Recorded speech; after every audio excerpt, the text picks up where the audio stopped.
Good evening. It's Brett here from the USSA Pro Star Series, and welcome to another edition of Chasing the Checkers, where we get a chance to talk with some of the interesting and unique personalities in the ice oval sport industry.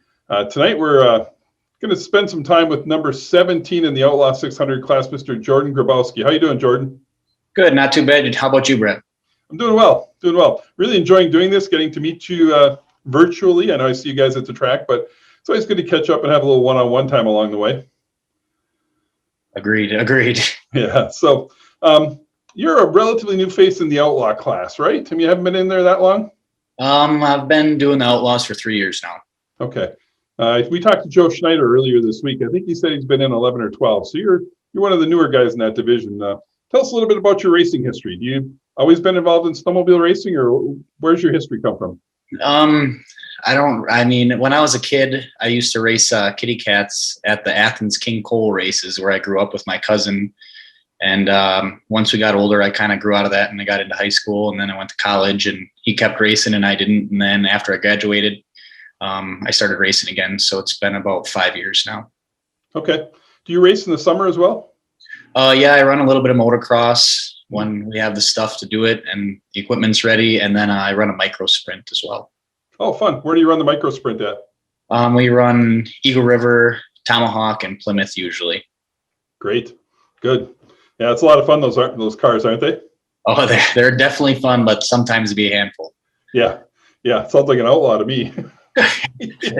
Yes. Do you see a correlation between the micro sprint and the outlaw? No, not really at all. A lot of people think that they're kind of like driving a sprint car, but they are not like driving anything. So Joe Schneider kind of led me down the same path, and I guess I always thought they correlated well to a car because of the look and the way you appear to slide through the corners. If you had to give one particular driving tip to anybody running an outlaw, or even a spectator looking at an outlaw, what should they look for to find out if a driver's really got a good line going or a good run going? Just as long as you're smooth, you're going to be fast. And you're comfortable. If you're not comfortable, you're not going to do a very good job driving it, because they're kind of nerve-wracking once in a while. Yeah, are they? Do they feel as squirrely as they look? Oh yes, for sure. They are definitely a handful to drive. So is your stud pattern different than on an outlaw on the track than what you think you'd find on a conventional F500 or a Champ or something? Yeah, I used to run F5s for 2 years, and then I did 1 year, my first year in the Outlaw, I ran the 500 and the Outlaw, but it got to be too much. But the stud patterns are a lot different in the Outlaw versus the 500. We have a lot more studs in the Outlaw.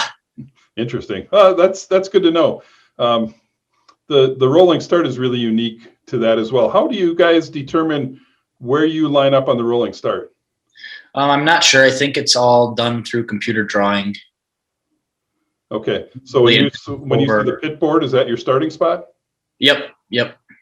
So it'll be a single file line, and then it just pairs it up. So first and second will be inside out, and so on and so forth. So really, it's luck of the draw, really, for that pole position. Yep, usually. Yeah, interesting. You seem to be quick in the Outlaw division. I know that I watched you race in Eagle River. I've watched you race in Wausau.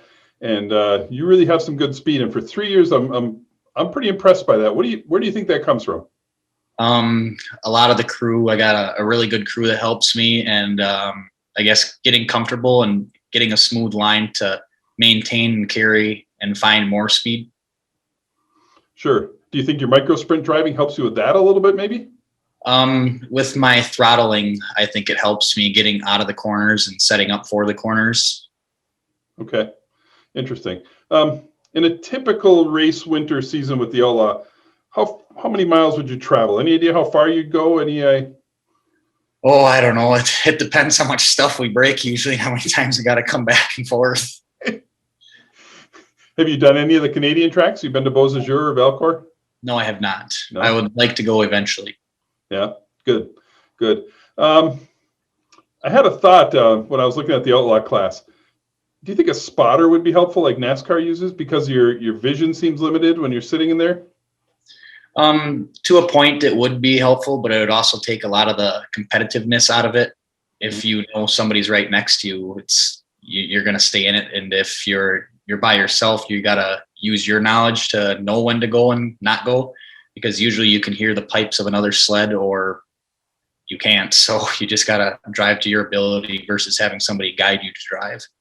Sure. I was actually gonna mention the pipe thing because I know that you're sitting right next to the pipes coming out of the 600s, and the champ guys are usually down hanging off the left side of the sled and the pipes are going out the right side. So they may have a better ability to hear a competitor where you may be somewhat restricted because of the noise of your own sled. Would you agree with that, or is that maybe not quite right?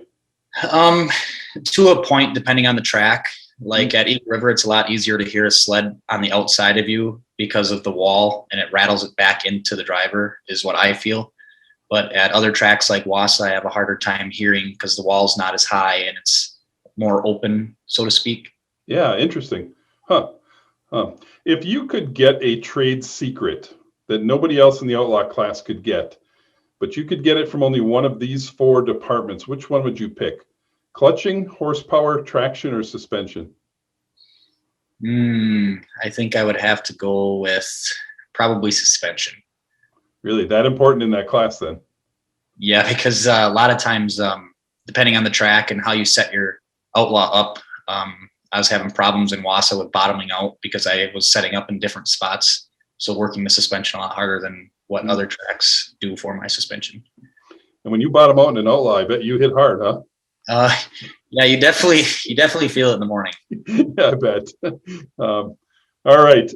By the way, you were nominated by far more than any other driver for the Chasing the Checkers. So you apparently have a pretty large fan club out there. Yeah, I would have to say so. Yeah, that's great. That's really good. So running outlaw is fun, but nothing comes cheap. So you must have some sponsors that help you make the weekends and let you go racing and stuff for fun. So who helps you out in a season? I got J&J Construction, BSG Vinyl, Bear Renovations, Cut and Loose Hair Design, Northwoods Portables, Eagle Outlaw Chassis, JD Archery, Aaron's Pub and Grub, Sweetwater here in Eagle River. There's a lot of other ones, Fly, Woody's, Amsoil, everybody that keeps us going and helps us get to the front. Good. You've done really well, haven't you? In 3 years, you've won quite a few races, right? I like to think so. I'd like to keep getting better, but we've had a pretty astonishing career so far in the outlaw. Yeah, good. Sure, the love gets more people running those. Off on another topic here for a minute. You are pretty good friends with Nick Lagoy, from what I understand. And Nick obviously went through some challenges here last year. I had a chance to talk with Nick on one of these Chasing the Checkers episodes. Tell us a little bit about your friendship with Nick and how things are going as far as you're aware. I don't even really know how we became friends. It was just one day we were walking in the pits and we bumped shoulders, and I didn't know if we were going to get in a fist fight or go have a beer after the races. So ever since then, going from track to track, we've become very close family friends, and with me talking to him pretty regularly and with my parents talking to his parents. And I went out to see him after his accident for a week, and we stay in pretty close contact. Yeah, I see that you've got his number on your outlaw as a tribute. Yep. I like to use that as a little bit of my motivation to keep going. Yeah, he's a great guy. And I somewhat teased him, but I feel like I'm half sincere about, I'd love to see somebody try and adapt an outlaw to hand controls and see if we could get Nick in there, because I think he would have as much fun as anybody running one. I would have to agree. I'm just not sure if Freddie and my dad would like to be replacing that much sheet metal. It'd be worth it. We could start a sheet metal fund for him. It'd be the least we could do. So that would be something. I'm actually very hopeful for something like that to happen. Yeah, I think Nick's mom's probably the biggest hurdle to making that happen. But yeah, Patty's going to be a hard one to beat on that. All right, let's go on to a few fun questions here. Nothing hard, but I'm going to name a couple of different tracks. I'd like you to tell me if you think they're considered a driver's track or a horsepower handling track from an outlaw standpoint. How does Ironwood fit in that mix? I would say horsepower. Okay. Eagle River. Driver and horsepower. Both. Okay. Did you ever run Alexandria? Yes. Okay. How about not in the outlaw. I didn't get to do the outlaw, just on the 500. So I can't do that one. Okay. Wassa. I like to say that's kind of a driver's track. Okay. And what about Waiwiga? I would say more horsepower there because it's a lot of go and not much brake. Okay. All right. Where'd the number 17 come from? It is my birthday. Ah, so it's either January 7th or it's the 17th of a different month. 17th of April. There you go. It's coming up soon. Steak or seafood? Can I have both? If you want. I can hold you to it. I'll do steak. Okay. Did you give or receive a Valentine's Day gift? Neither. Uh-oh. All right, we won't go any further. All right. We're trying to encourage the next generation of racers to keep chugging on and moving forward. And obviously through encouragement and hopefully some tips along the way, we can make that happen. So give me a couple of ideas of what you think the next generation of racers should be looking at, whether they're kitty cat racing now, junior sprinting, whatever they happen to be doing.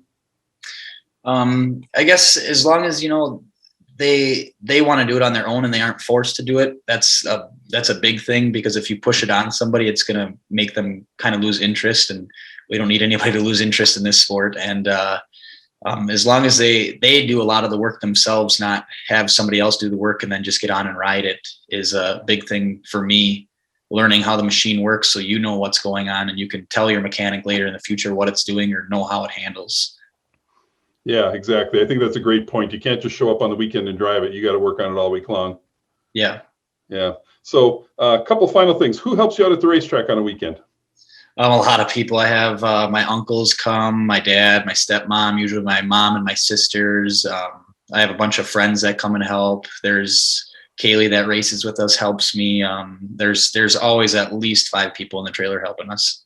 Great. It's good to hear that there's a lot of people out doing that kind of stuff. So it's been great chatting with you tonight.